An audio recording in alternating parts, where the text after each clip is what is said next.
La sesión de hoy vamos a ver los modelos de entrada-salida, que bueno, ya hemos tenido una aproximación acerca de estos modelos. Básicamente los hemos estado trabajando a partir de las ecuaciones de Euler-Lagrange, pero vamos a estudiar algunos conceptos que son importantes y bueno, que nos van a ayudar a que podamos ir entendiendo un poquito más acerca de una relación eh, matemática que más adelante pues vamos a conocer como función de transferencia. Eh, de inicio, pues bueno, me gustaría que definamos qué es un modelo entrada-salida. Y bueno, va a ser aquel sistema o aquel modelo que nos ayude a representar un sistema en donde nosotros tengamos una variable que nos va a permitir perturbar dicho sistema y vamos a tener otra variable que nos va a decir cómo se está perturbando este sistema. La característica de un sistema entrada-salida pues es que debe de contar con estas dos variables necesariamente. En la diapositiva, pues bueno, se muestra el esquema de un estanque de agua, en donde se ilustran diferentes elementos. Por ejemplo, tenemos que hay un caudal de entrada, esto lo podemos ver como una tubería, que a lo mejor por algún actuador, por ejemplo una bomba, se está suministrando un flujo determinado de agua, de un líquido. Eh, en este caudal de entrada pues se tiene una válvula. Esta válvula va a regular justamente la entrada de este líquido teniendo una velocidad de flujo determinado. En el siguiente compartimiento, en la siguiente etapa del sistema, tenemos un tanque en donde pues bueno, nos permite que el flujo que está entrando del líquido se comience a almacenar. Y bueno, este tanque pues va a tener una cierta capacidad, ¿verdad? En la parte superior se va a tener un elemento que se indica como flotante y este elemento va a ser indicativo de un cierto nivel. Aquí pues bueno, este flotante viene acompañado con la conexión de una palanca. Y esto la utilidad que tiene es que después de alcanzar un determinado nivel, la palanca, pues bueno, por acción mecánica va a mandar una señal a la válvula para que la válvula detenga el flujo o vaya disminuyendo el flujo del caudal de entrada. De tal manera que este sistema nos va a permitir, para este ejemplo en particular, nos va a permitir que después de que se rebase un cierto nivel en el tanque, la válvula del caudal de entrada pues simplemente cierre totalmente y ya no permita el ingreso de más líquido al tanque. Por otro lado, pues tenemos la parte del caudal de salida. El caudal de salida pues se va a controlar manualmente y en este sentido nosotros vamos a tener que cuando abrimos el elemento que controla el caudal de salida vamos a poder tener la expulsión del flujo del tanque, de tal manera que cuando el líquido que se encuentra contenido en el tanque es expulsado del sistema a través del caudal de salida, pues como resultado tenemos que el flotante va a disminuir en altura, va a cambiar su posición y por tanto la palanca se va a abrir y nuevamente vamos a tener que el caudal de entrada o más bien la válvula que regula el flujo en el caudal de entrada, pues va a permitir que se llene nuevamente el tanque. Y este ciclo pues va a continuar, ¿no? Entonces yo les preguntaría, de acuerdo a la experiencia que hemos tenido previa en la resolución de ecuaciones dinámicas o en la obtención de ecuaciones dinámicas de sistemas simples, ¿ustedes qué consideran que sea la entrada de este sistema y qué consideran que sea la salida de este sistema? O visto desde otro, eh, preguntado más bien desde de otra forma, eh, ¿cómo ustedes etiquetarían aquí una variable de entrada y cómo ustedes etiquetarían una variable de salida? ¿Qué opinan al respecto? ¿Cuál sería la entrada del sistema y cuál sería la salida del sistema? La entrada, profe, sería la que cambia a través del tiempo, ¿verdad? La entrada sería aquella que perturba el sistema, ¿no? Ah, ok. ¿Y la Eh, salida entonces es la que cambia a través del tiempo?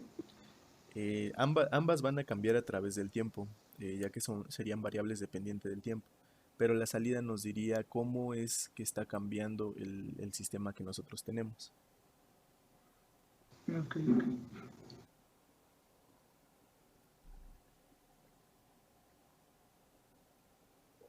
Con base en ello, ¿qué se imaginan? ¿Cómo definirían la entrada del sistema?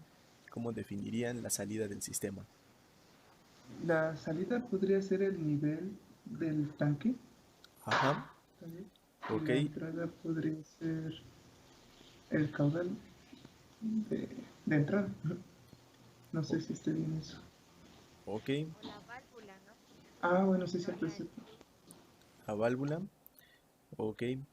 La salida, efectivamente, ¿no? Sería el flotante o básicamente el nivel del tanque. ¿Por qué? Porque nos estamos refiriendo a que el sistema completo está integrado pues por todo esto que vemos aquí, ¿no? Que es el caudal de entrada, el caudal de salida y el tanque pues va a ser lo que almacene el líquido, ¿no? Entonces este sistema va a sufrir ciertas perturbaciones de flujo. ¿Y cómo vamos a ver reflejadas esas perturbaciones de flujo? Pues bueno, a partir del nivel que va a tener el tanque. Si el nivel disminuye o aumenta, va a ser una consecuencia directa de las perturbaciones que hayan, que existan tanto en la entrada como en la salida, ¿no? Es decir, con estas variables. Entonces la salida sería el nivel del tanque de agua. Mientras que la entrada, pues bueno, como habíamos mencionado, va a ser aquello que perturbe al sistema. En este caso, ¿qué es lo que va a afectar directamente a la salida? ¿Qué es lo que va a afectar directamente al nivel del tanque? Pues efectivamente, ¿no? El caudal de entrada va a afectar al tanque. Pero ¿qué pasaría si nosotros dejamos cerrado el actuador del caudal de entrada y abrimos el caudal de la salida? ¿Se afectaría el nivel también o no se afectaría? Pues sí se afectaría, ¿no? Abrimos, se empezaría a salir el líquido almacenado en el tanque y el nivel se va a modificar también. Entonces la entrada, para este caso en particular, va a ser tanto el caudal de entrada como el caudal de salida y la salida del sistema va a ser el nivel del tanque. ¿Ok? Ahora vamos a mencionar algunos otros ejemplos, ¿no? Que podrían ilustrar con ejemplos un poquito más cotidianos o con escenarios más cotidianos la parte de lo que es un sistema de entrada-salida. Para ello, pues bueno, se presenta esta tabla en donde tenemos el primer concepto, que sería en la primera columna, tenemos el tipo de problema al cual nosotros nos estamos concentrando, la parte de la entrada que tendríamos, la variable de salida y un concepto que aún no definimos, que vamos a definir más adelante, pero que vamos a llamar planta. La planta va a ser toda la cuestión física o todo el sistema físico que nos va a permitir modificar el estado de un sistema. Entonces todos estos conceptos los vamos a definir en la siguiente diapositiva, a partir de la siguiente diapositiva con un poquito más de detalle. Pero bueno, me gustaría que mencionáramos estos otros ejemplos. El primero pues es el control de nivel, muy parecido al esquema que ya vimos. Si nosotros necesitamos tener un control de nivel, por ejemplo, en el retrete, ¿verdad? De los baños, sería un sistema muy parecido al esquema que vimos anteriormente.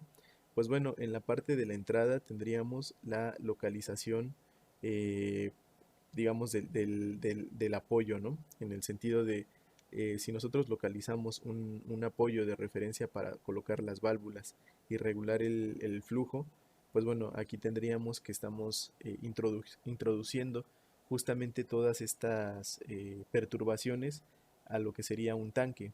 Bueno, y si a nosotros nos interesa tener un control en la parte del nivel del agua que se almacena en el tanque, pues entonces vamos a contemplar pues todos estos elementos que influyen en las perturbaciones.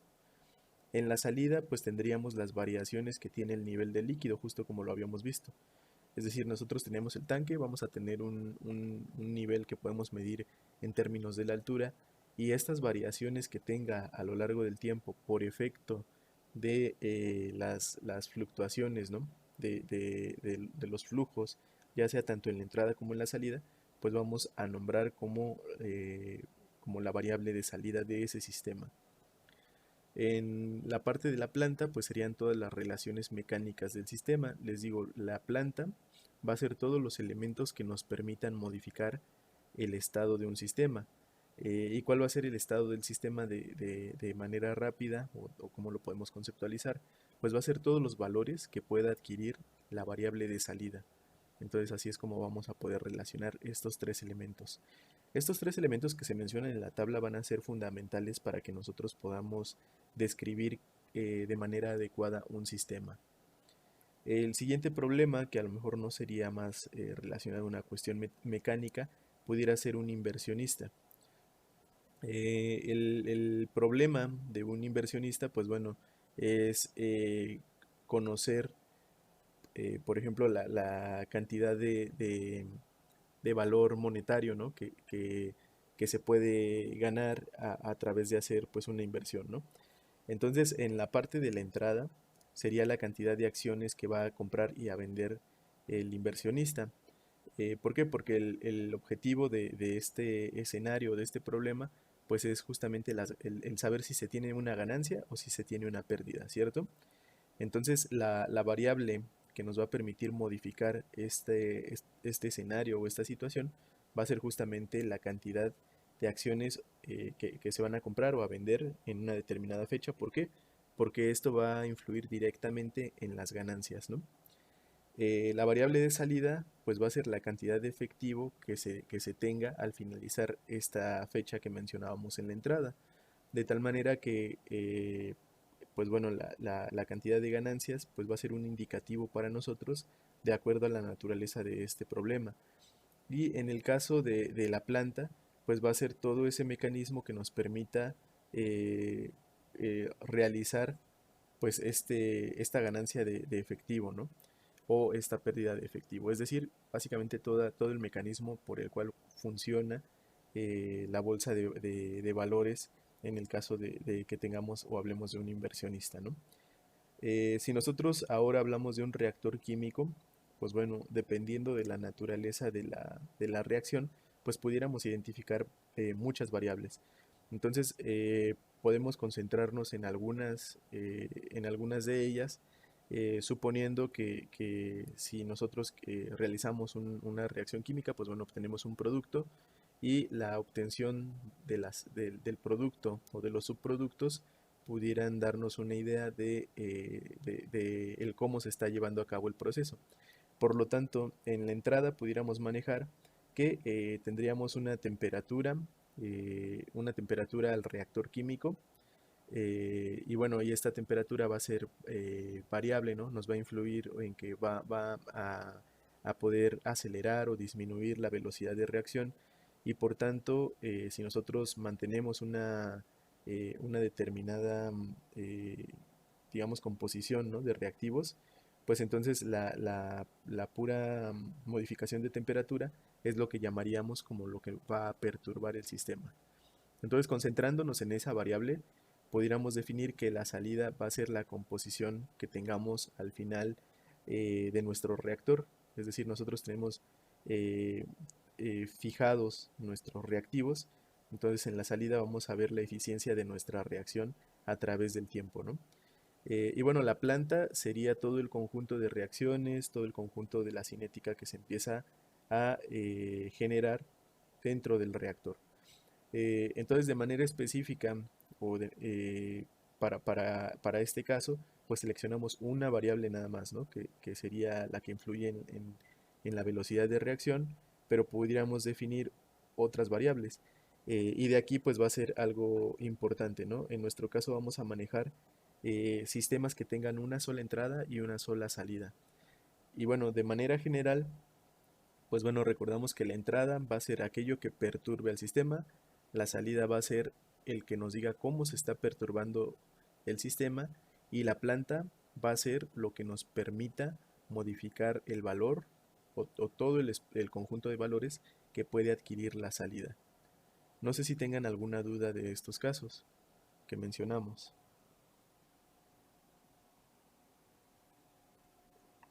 Todo bien, profe, gracias. Ok, en ese sentido, ¿quién me pudiera mencionar otro ejemplo similar a estos, pero que sean distintos? Bueno, claro que no hayamos mencionado anteriormente, en donde me indiquen, bueno, el ejemplo físico es este sistema que observamos cotidianamente, la entrada del sistema sería esta, la salida del sistema sería esta y la planta sería esta característica. ¿Quién pudiera mencionarme ese ejemplo? Uno podría ser como cocinar en la estufa. Ok, La entrada sería pues el calor o la flama que se produce de la estufa. La salida sería como la cocción de la comida y la planta es el gas, ¿no? Que fluye por la estufa. ok, así es, ¿no? En el caso de la estufa, pues bueno, tenemos que la entrada sería justamente el fuego que nosotros estamos generando, la salida es la cocción, ¿no? Que sería un indicativo de la regulación de la temperatura. Y la planta, pues es todo el mecanismo que nos permite llevar a cabo la cocción, ¿no? Que como indicó la compañera, pues bueno, sería las tuberías de gas, ¿no? Por ejemplo, las válvulas y toda la cuestión que nos permite regular la intensidad de la flama. Entonces, bueno, ese sería un ejemplo de un sistema de este tipo, ¿no? En el caso de la parte de entradas y salidas, nosotros vamos a poder representar entradas y salidas a partir de bloques.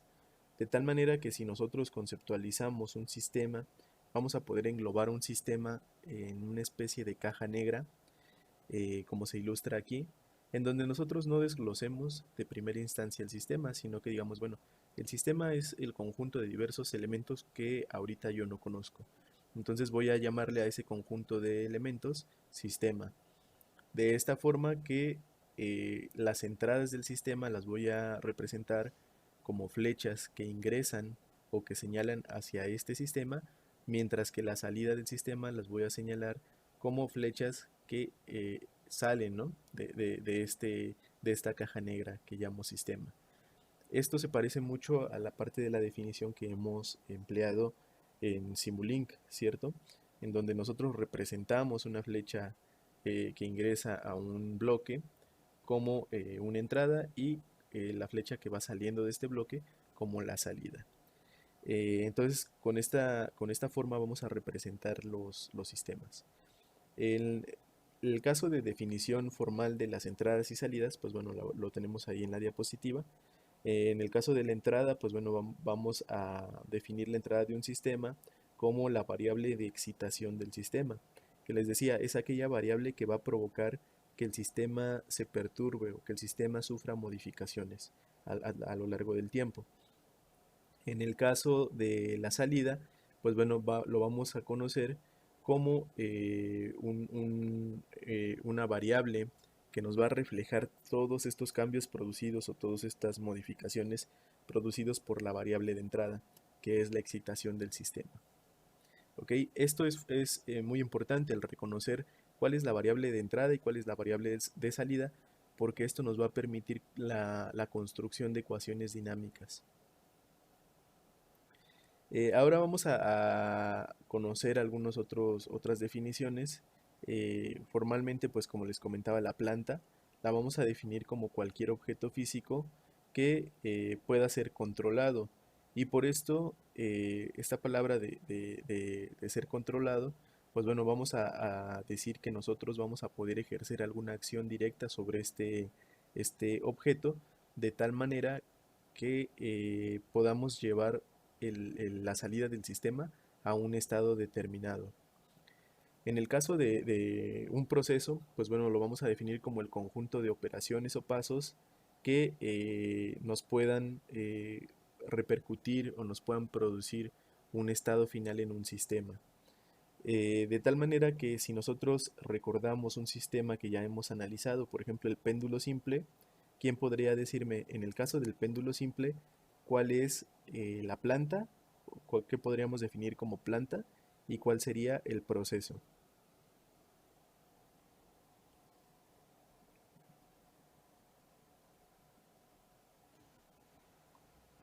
La planta sería como el péndulo, ¿no, profe? O sea, una barra con un hilo y una masa colgando de él. ¿Ok? Y el proceso, Sería la acción de darle el impulso para que empiece a moverse. ok.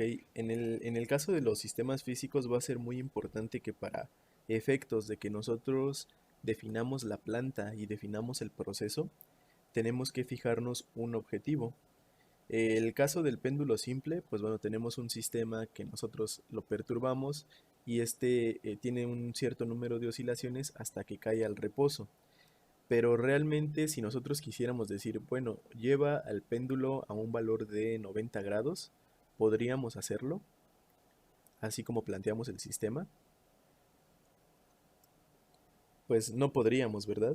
¿Por qué? Porque no tenemos ningún elemento que nosotros podamos enviar una señal o enviar algún, pues alguna magnitud eléctrica, por ejemplo, y que nos permita modificar el estado del sistema. En este caso, en el péndulo simple, para que nosotros podamos tener una planta, deberíamos de colocar un motor en el eje, ¿no? En el eje del péndulo y donde se tenga una varilla fija. De tal manera que si nosotros colocamos un motor, ahora sí vamos a ser capaces de llevarlo a un estado o a un valor angular determinado. Entonces, cuando nosotros hablamos del péndulo simple, tendríamos que colocar un motor y nosotros podríamos ya ahora sí manipular directamente este objeto físico y el objeto físico nos va a llevar a la colección de valores que nosotros encontramos en la ecuación dinámica que puede tener la salida.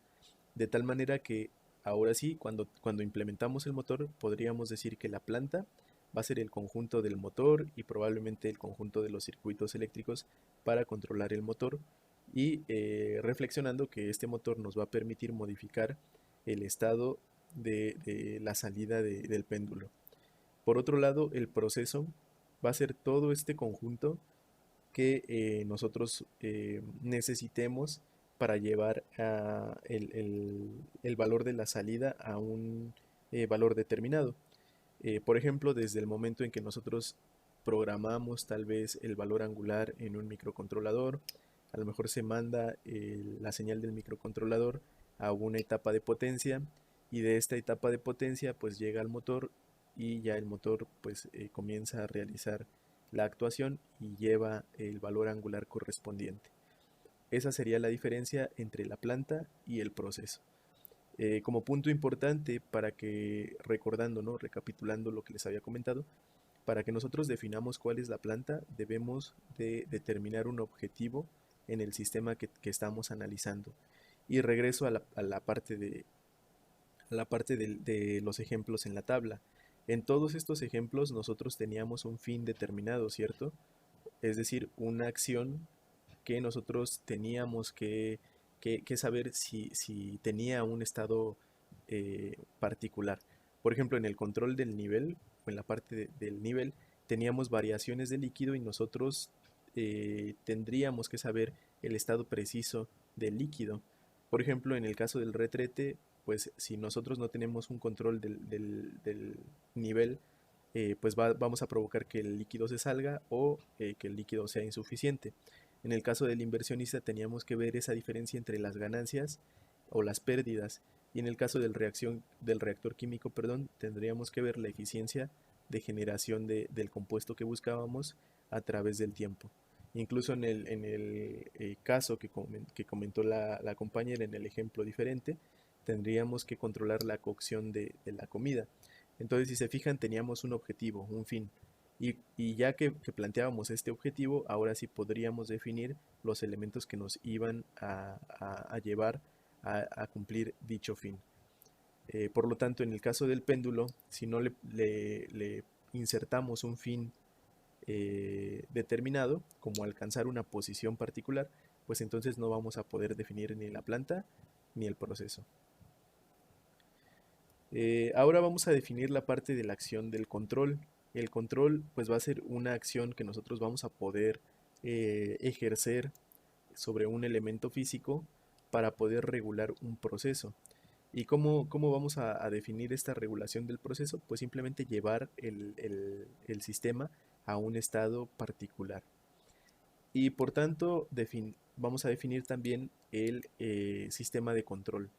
El sistema de control va a ser un arreglo de componentes físicos, es decir, componentes que nosotros vamos a poder manipular para llevar la variable de salida a un estado particular o a un valor en particular.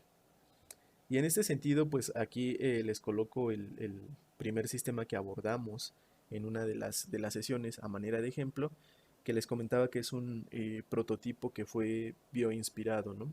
Entonces fue bioinspirado en la marcha del guepardo, y la marcha del guepardo, pues bueno, se trató de implantar en este sistema, y el resultado que se obtuvo, pues es el que les voy a mostrar en este video. Y para ello me gustaría que al observarlo, terminando de que corra el video, me mencionaran cada una de estos objetos, o más bien de estas definiciones. ¿Cuál es la entrada de este sistema? ¿Cuál pudiera ser la salida de este sistema? ¿Cuál sería la planta? ¿Cuál sería el proceso? ¿Cuál sería el control? ¿Y cuál sería el sistema de control? ¿Ok? Entonces, bueno, les comentaba que en este dispositivo pues se trató de imitar las diferentes marchas del guepardo. Entonces vamos a ver el resultado que se obtuvo. Bueno, ahí se tiene una marcha, un tipo de marcha, y después se comienza a hacer la adaptación para que se modifique a otro tipo de marcha que se llama trote, y después a otro tipo de marcha que se llama galope.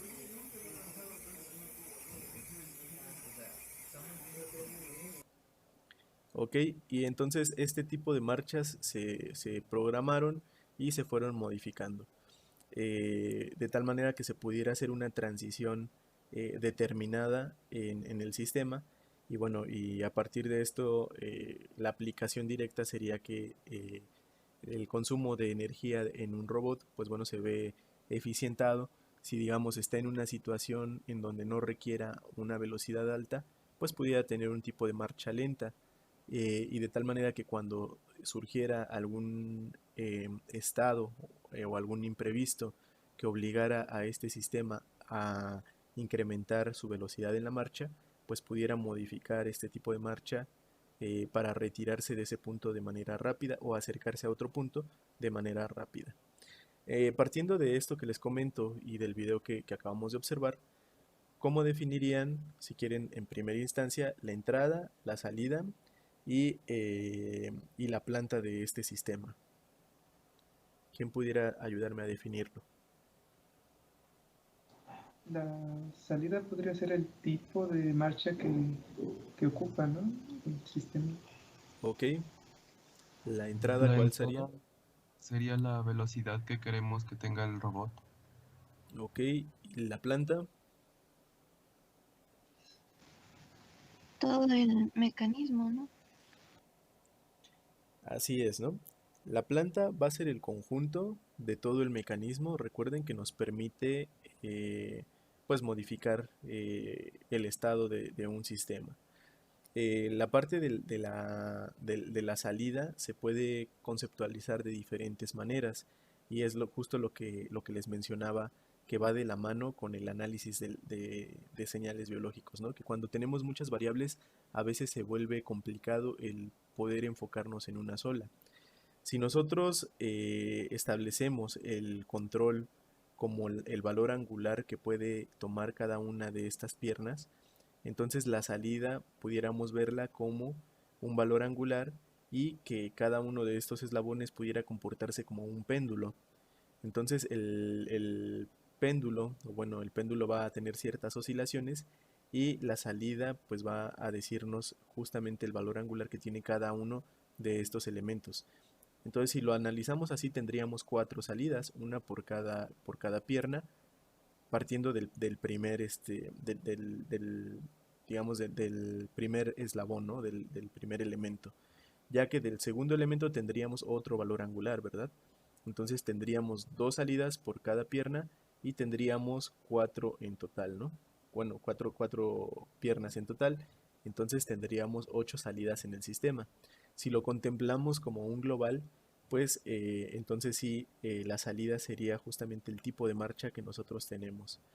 Y en el caso de la entrada, pues va a venir constituido por todas las perturbaciones que vengan en la parte exterior. Es decir, si nosotros colocamos este robot y que se encuentre caminando en una superficie, pues va a presentar oposición al movimiento. Entonces dicha oposición va a generar perturbaciones en el cambio o en la modificación de este sistema. Entonces eso lo vamos a poder definir como una entrada, ya que nos va a representar pues justamente esas perturbaciones, ¿no? en el sistema. Por otro lado, ¿cuál sería la definición del control y del sistema de control en este sistema?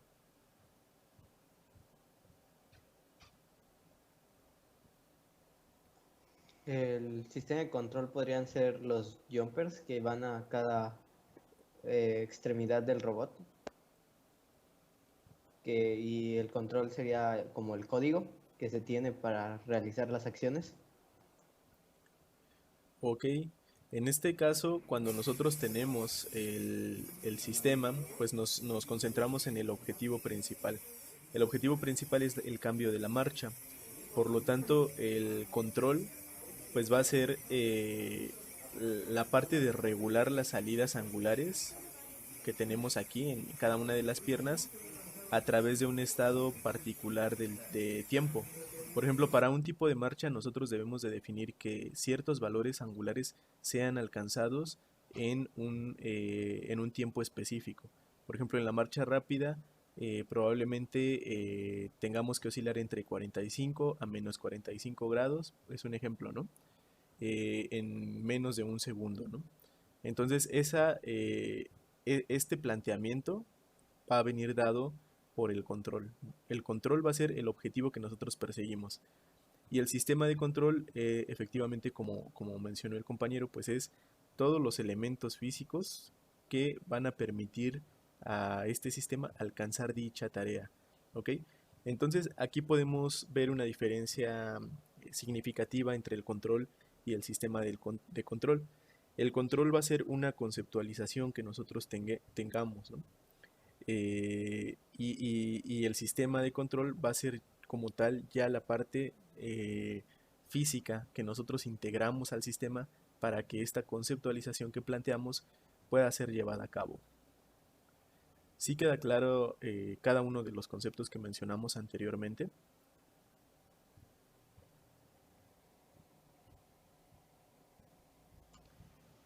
Más claro. ¿Sí? Sí. Ok, Sí, profe. gracias.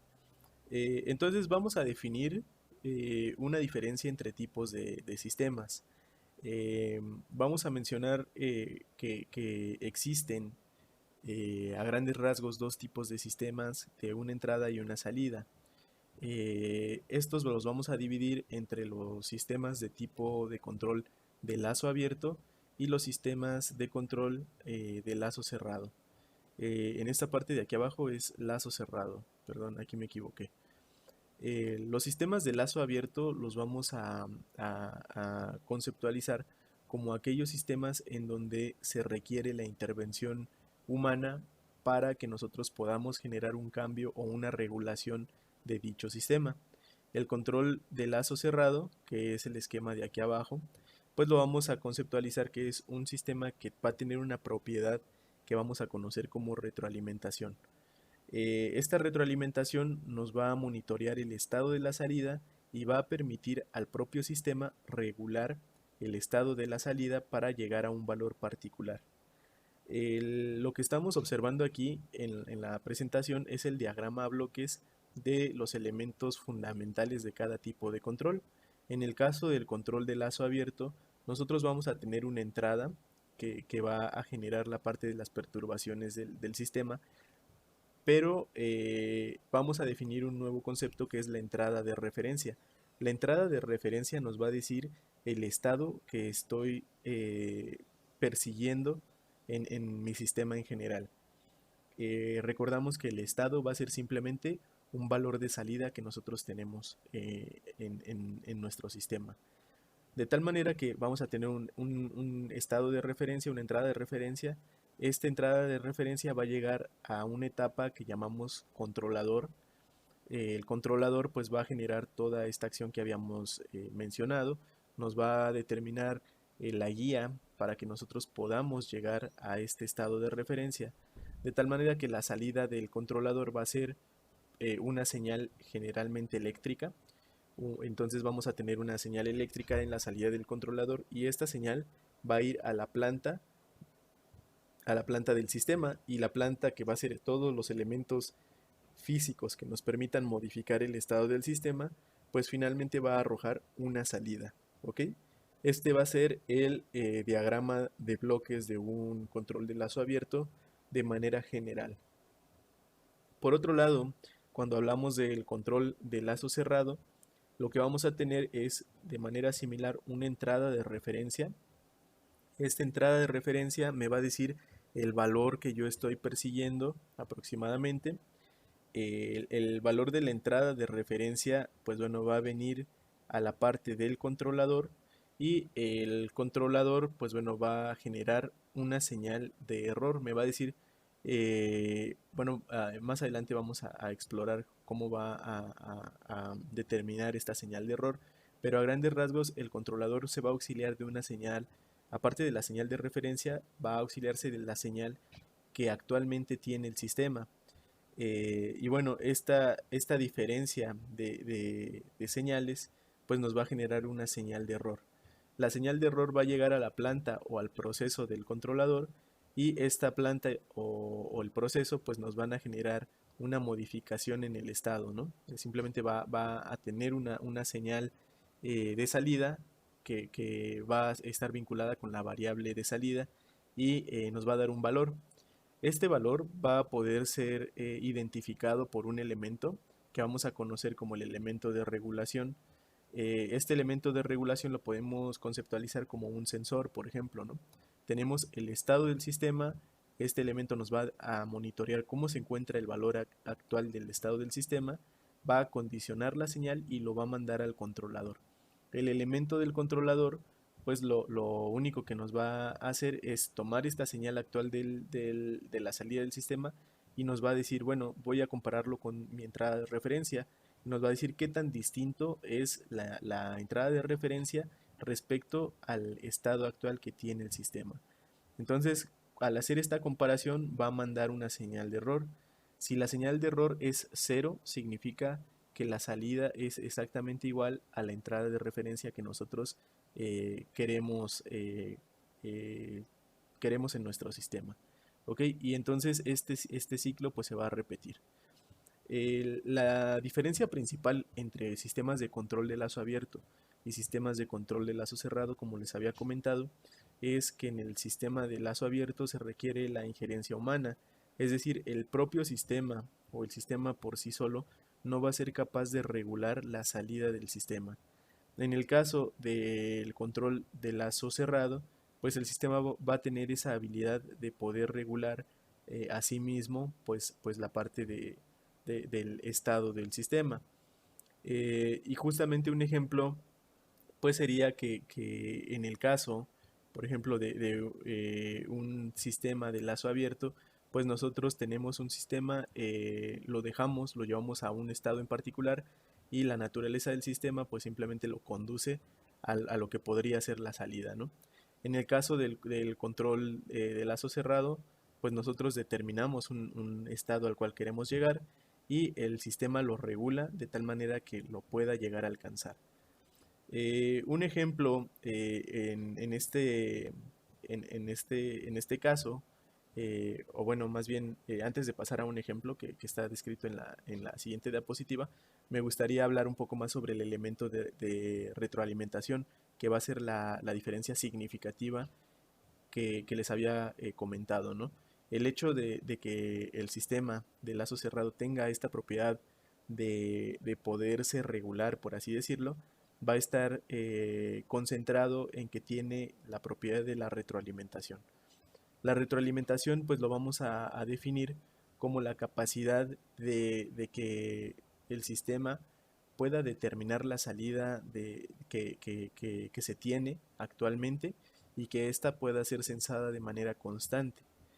De tal manera que pues bueno, se va a poder tener esta relación en el elemento de control de comparar la entrada de referencia con la salida del sistema. En este caso es importante que no nos confundamos con lo que habíamos definido como entrada del sistema. Esta parte de aquí es entrada de referencia. La entrada de referencia es un valor que yo quiero alcanzar de mi sistema.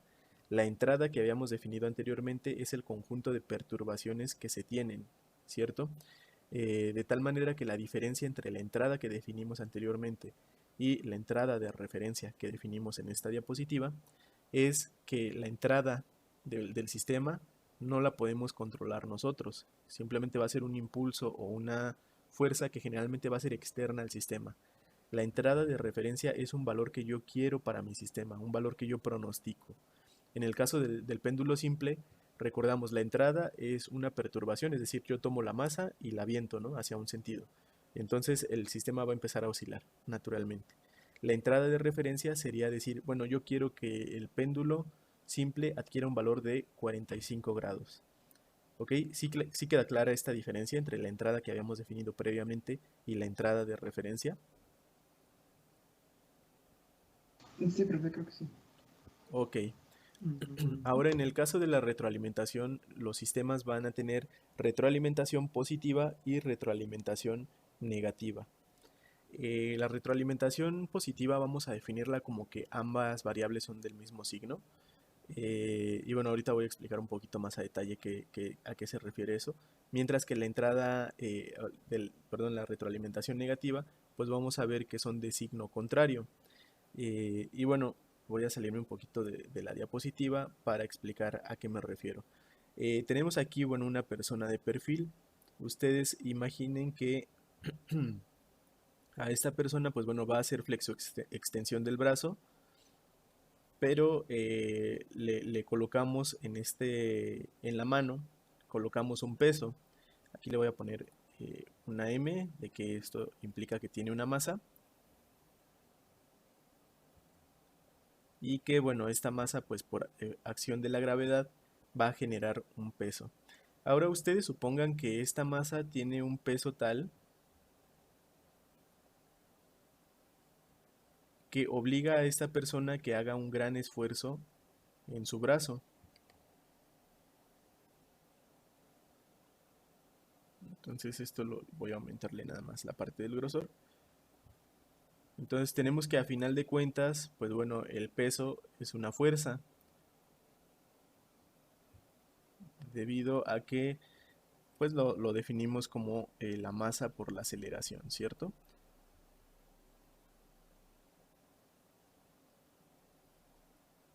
Entonces tenemos una fuerza que está siendo ejercida constantemente en el brazo de esta persona. De tal manera que la fuerza, les comentaba, supongan que la fuerza es bastante intensa y la persona, pues bueno, tiene que contrarrestar esta fuerza con un esfuerzo muy grande. Supongamos que le decimos a esta persona que trate de mantener el mismo nivel de su brazo. Es decir, vamos a tener un valor de referencia que a lo mejor lo marcamos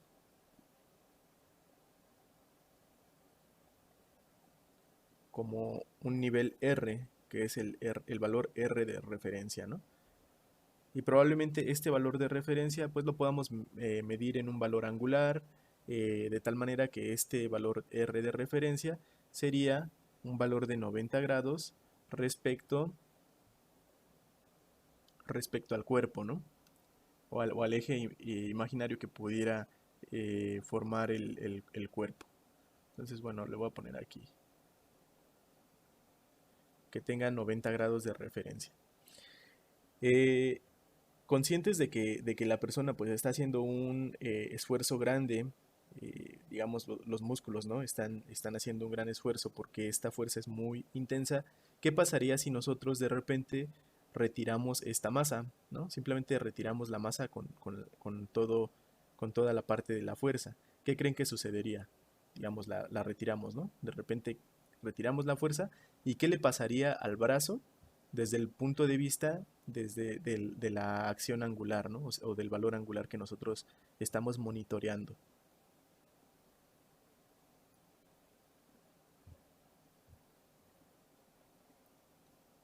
¿Qué se imaginan que pasaría? Se movería abruptamente, ¿no? La fuerza que estaba ejerciendo. Así es, ¿no? Si retiramos de manera instantánea la masa y por tanto la fuerza que se esté ejerciendo y nosotros graficáramos el valor angular que se tiene, pues bueno, tendríamos o partiríamos de los 90 grados que probablemente se encuentran aquí, ¿no? Tenemos 90 grados, ¿qué haría? Pues bueno, a lo mejor se elevaría un poco el valor angular, después descendería y después se estabilizaría. Algo parecido a lo que veíamos en la naturaleza del péndulo simple, ¿cierto? ¿Esto qué significa? Que retiramos la masa por acción de que los músculos, pues bueno, están ejerciendo una determinada fuerza, el brazo se elevaría un poco. Esto provocaría que, bueno, voy a marcar también este nivel de referencia acá.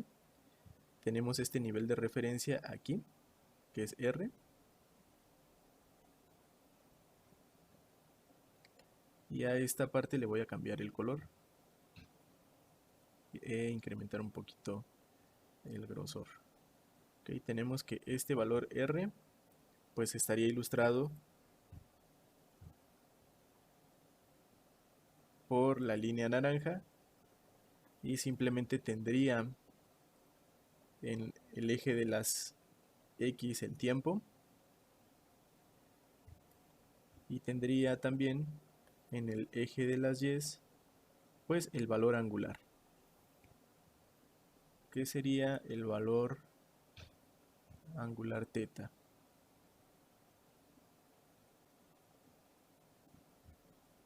Aquí está. Entonces lo que observo es que cuando retiro la masa, el brazo, por acción de la fuerza que tenía presente pues la persona, se va a elevar ligeramente del valor de referencia, ¿cierto? Cuando se eleva, la persona va a estar consciente de que ya se pasó del nivel que nosotros le indicamos que se mantuviera.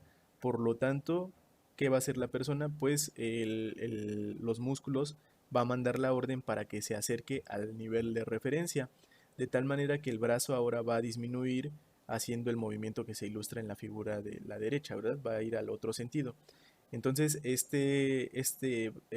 brazo va a ir en otro sentido, pero debido al tiempo probablemente se pase un poco del nivel de referencia hacia la parte negativa y después al reducirse en lo que se reducen los esfuerzos que se tenían en los músculos, pues bueno, la persona va a empezar a modular esta fuerza y va a llegar el punto en el que estabilice el brazo, ¿no? Es decir, ya que notó que se pasó, va a regresarlo, pero ya con una cantidad de fuerza menor en los músculos y esto va a provocar que el brazo pues adquiera el valor angular necesario al que le habíamos dicho que lo mantuviera, que era de 90 grados.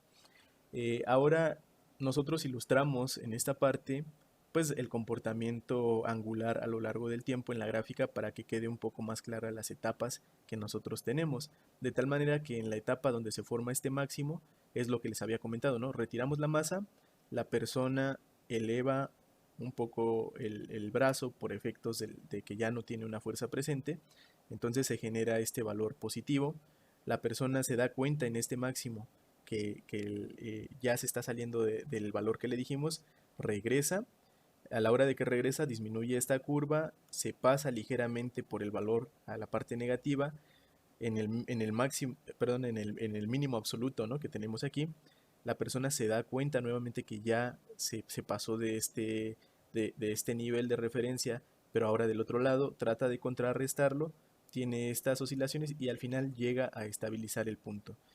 Entonces, en este escenario que acabamos de describir, ¿en dónde podríamos definir que tenemos retroalimentación positiva y en dónde podríamos definir que tenemos retroalimentación negativa?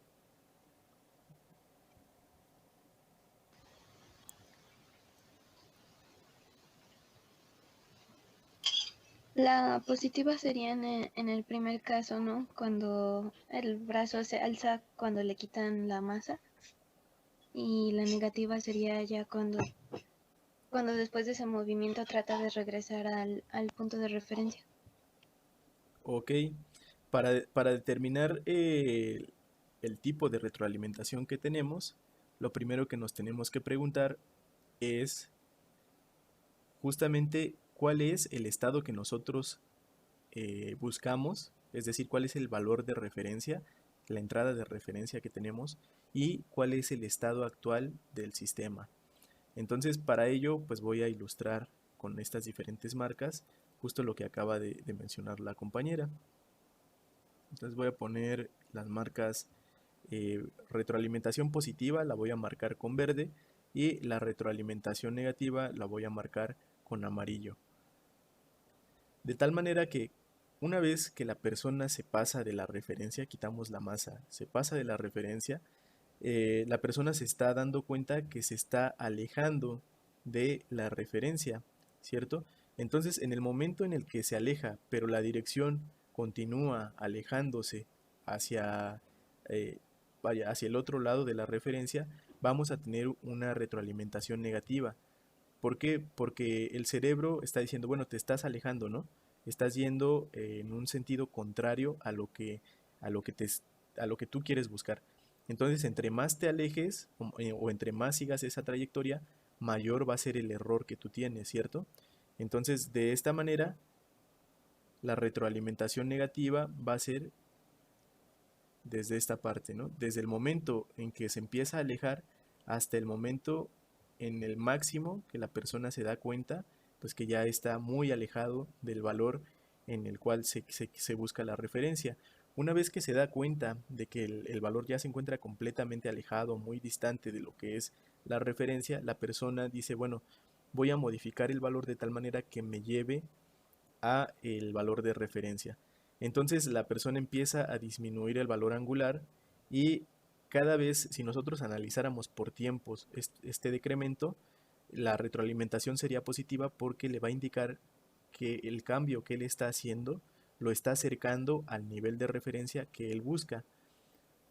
Entonces la parte de la retroalimentación positiva pues va a comprender desde la magnitud, desde el máximo que tuvo esta persona,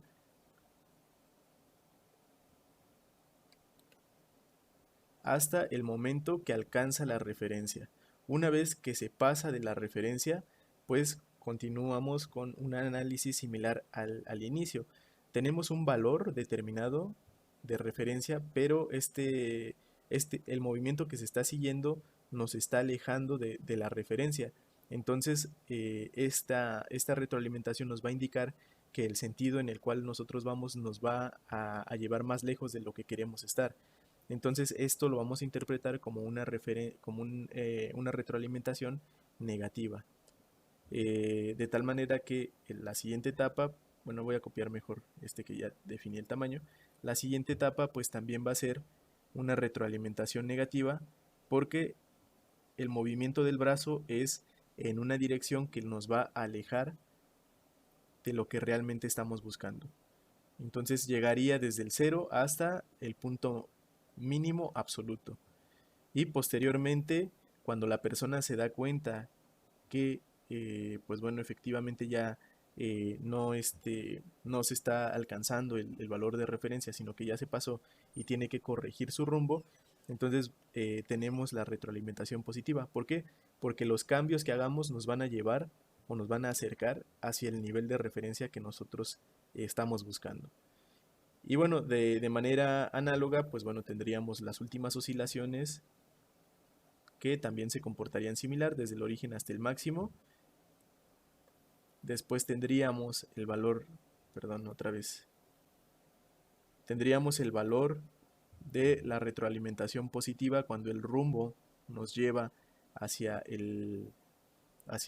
la dimensión que nosotros estamos buscando, hacia el valor que nosotros estamos buscando. Y aquí me quedó un poco choca la línea, ¿verdad? Pero esta debió de haber caído en el nivel de referencia, que está aquí R. Entonces, cuando ya alcanzamos el nivel de referencia, ya no tenemos ninguna retroalimentación, ¿no? Es decir, ya no es positiva ni negativa, simplemente la retroalimentación tiene un valor de cero. Y esto que nos indica que ya alcanzamos este valor que queríamos tener, ¿no? De acuerdo al valor de entrada de referencia. Sí queda clara la diferencia a partir de este ejemplo de lo que es la retroalimentación positiva y la retroalimentación negativa. Creo que sí, profe. Entonces, prácticamente la retroalimentación positiva sería cuando estamos yendo rumbo a nuestra referencia. Así es. Y cuando nos estamos alejando, tendríamos una retroalimentación negativa. Ok. Más adelante la vamos a definir matemáticamente cuando ya lleguemos a la parte de implementación de sistemas de control. Y vamos a ver que realmente la retroalimentación la podemos expresar simplemente como la diferencia de un estado, ¿verdad? La diferencia de un estado, aquí tenemos retroalimentación, el elemento del controlador lo podemos ver como una operación de resta, de tal manera que si nuestra entrada de referencia es positiva, imagínense 45 grados, y nosotros a la salida tenemos, no sé, por ejemplo, 80 grados, si estamos lejos de este valor, pues entonces a la hora de que hagamos la resta matemática, pues la señal de error puede ser positiva o puede ser negativa.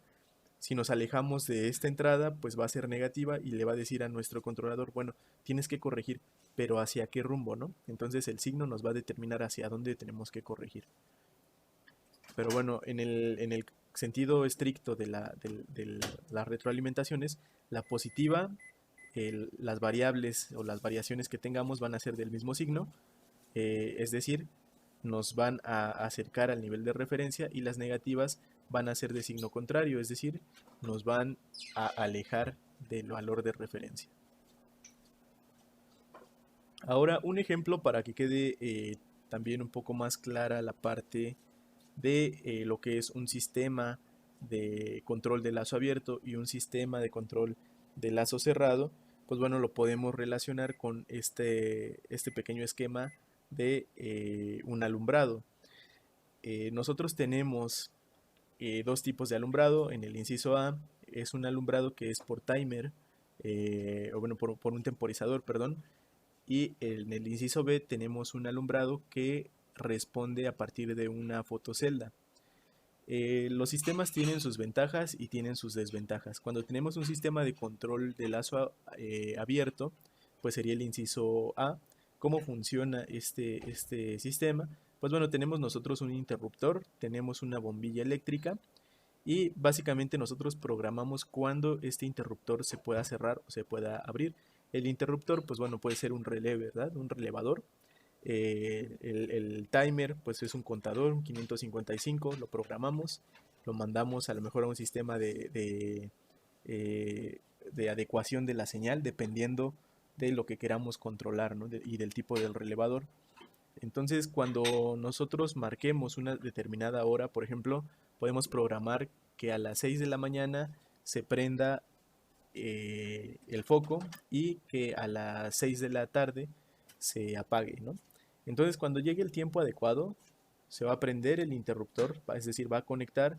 Esto va a provocar que se energice la bombilla y se prenda. De tal manera que cuando lleguen las 6 de la tarde, se va a abrir el interruptor, se va a desenergizar la bombilla y por tanto, no va a haber luz, ¿no? en la parte del alumbrado. ¿Qué ventajas tiene este sistema? Pues bueno, la ventaja pues es que nosotros no vamos a tener que invertir mucho dinero en algunos elementos, por ejemplo, de sensado. No vamos a tener que invertir también mucho en la parte de cómo realizar el diseño de un controlador, ¿no? Entonces va a reducir los costos, digamos, los costos de operación, y también los costos de materiales. ¿Cuál va a ser el inconveniente de este sistema? Por ejemplo, si lo pensamos en un sistema de alumbrado público, pues cuando haya algún fenómeno como un eclipse, el alumbrado no va a responder ante ese fenómeno, ¿cierto? ¿Por qué? Porque se controla con un temporizador. Este tipo de sistemas también es muy común, o fue muy común en algunos edificios. No sé si alguna vez lo han observado, que bueno, este se ajusta a través de un timer, entonces se prende la luz en el interior del edificio, de los pasillos, y ustedes ya pueden observar cuando bueno, cuando ya se empieza a ocultar el sol. ¿Cuál es el inconveniente? Cuando hay un cambio de horario, ¿no? Cuando cambia el horario, como todavía no se actualizan o la parte de mantenimiento todavía no actualiza los timers, pues entonces hay esta descompensación, ¿no? De que puede que ya esté oscuro, pero por la cuestión del timer aún no se prende el sistema de alumbrado, ¿no? Y bueno, esta parte se constituiría el ejemplo de un sistema de lazo abierto. Ahora les voy a explicar el sistema de lazo cerrado, que básicamente va a ser el mismo fenómeno, ¿no?, que se persigue. Es decir, el tener la bombilla abierta y tener luz para que nosotros podamos observar. La parte de la diferencia fundamental, como les había explicado, sería la retroalimentación.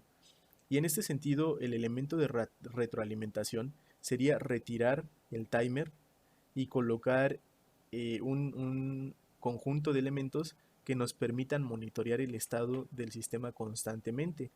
En este esquema, pues bueno, tenemos una fotocelda o un sensor que nos permita detectar la cantidad de iluminación que se tiene. Esta fotocelda o este fototransistor, fotoresistencia, el elemento que nosotros seleccionemos, va a ir a un sistema de acondicionamiento de la señal. Este acondicionamiento de la señal, pues, ¿qué nos va a hacer? Que simplemente se fortalezca a lo mejor la cantidad de corriente. Puede ser tanto un amplificador seguidor para fortalecer esta corriente, como un amplificador de tensión para que lo podamos llevar después a un relevador.